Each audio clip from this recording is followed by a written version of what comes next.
Hi. No, I'm not starting like that. Right. Okay. Hi, I'm 25. I've been a teenager once, like I'm sure a lot of people have been.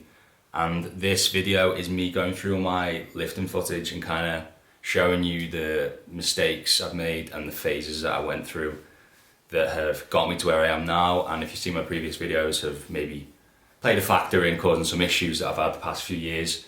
So I'm going to show you these clips, talk over them, let you know what I think, and yeah, kind of explain to you what some common mistakes that you could possibly avoid as a teenager or just as a young person who's getting into lifting weights and moving and exercising, that will help you in later life. So yeah, let's get cracking. First clip's a weird one. Here's my lumbar spine, me trying to sit up straight, age 16, and you can see that it sticks out a lot and there definitely isn't any sort of lordotic curve.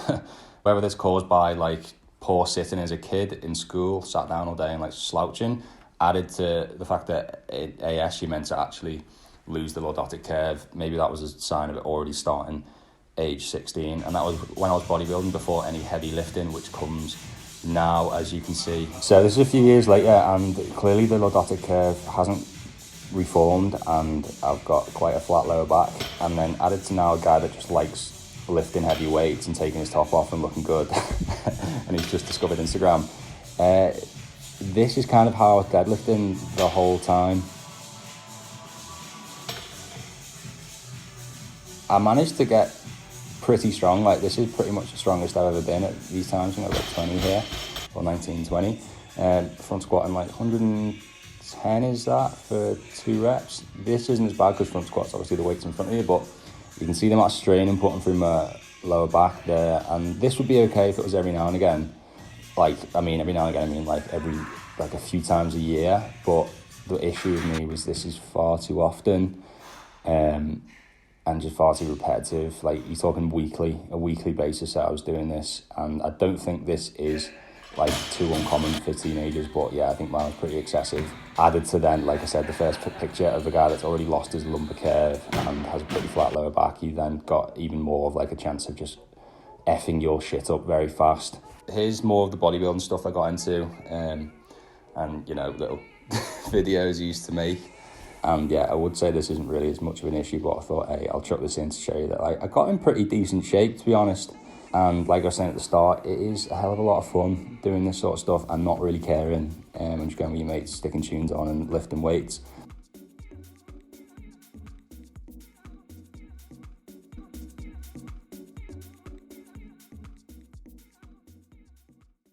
Here's pretty much like the heaviest I got in my deadlift. This is, I think, 160 on the bar. And I'm pulling, I think it's 5 or 6 reps. I remember the session I did like 5 or 6 by 6, something like that, at 160, and I was weighing like 80 kilos at the time. And luckily this view is from the front, because I think if you'd see it from the side, you'd wince even more, like the stress that's going through my lumbar curve, or lack of lumbar curve, should we say. Just a few clips there, but you kind of get the gist of what's going on, ages 18 to 21. So, yeah, 21/22 is when AS symptoms start. I happen to go travelling just as they start. I had it all planned, and then like the whole travelling experience is full of like AS pain and not obviously knowing what it is. Taking 2.5 years to figure out. I have a yoga teacher as a girlfriend. I start to get into yoga in general, and obviously want to start fixing my body, and I start to educate myself a bit on the how the body's meant to move, how to train properly, how to look after yourself, and this is where these clips come in. So age 18 to 21, balls to the wall, fuck it, let's just lift weights and have a laugh. Pain levels start, oh shit, now I'm going to start paying for all that stuff. That yeah, and just being generally quite unlucky with it. So here's me doing yoga. I'd done it like a year or two of yoga by this point, and this is actually time lapse, this ain't really that fast. But you can just see I'm starting to do a little bit different sort of movement. Growing me hair, which is obviously changing the weight bearing mechanisms that are at play. And yeah, I'm just like starting to have a bit more care. I lose a hell of a lot of muscle and weight. This video now actually is like a few months after starting lifting again, so I'd lost even more weight than that. here's me trying to rebuild the hip hinge. The hip hinge was the big thing that I needed to fix, and the hamstring flexibility. That it just was a massive issue with lifting weights for me, because you can see how much my lumbar sticks out. That I've got to focus even more on having a solid hip hinge, having a some sort of lordotic lumbar spine, and just, yeah, you can see that this clip is just, I'm trying to look after myself a bit more, and this is about a year to 18 months worth of figuring stuff out. And what comes next is actually, since I got the AS diagnosis, added to all of the mobilizing / weight coming off / stop ego lifting, and you can see that I've got a bit of, well, my technique's miles better. I've obviously improved flexibility and just mobility around the hips. Everything running smoother. There's literally no weight on the bar, and yeah, see this sumo deadlifting outside of some baby weights. Decent little tan there. Yeah, and look, the hip hinges, if you go back to my first videos, you'll see how different this is. Obviously, there's very difference in the weight, but the point is, this is not going to be effing my shit up. And yeah, more clips here of a guy with a bit of an arse, actually. Look at that arse. Wow, he's got some glutes now, because he's actually not just building a 10-foot lower back.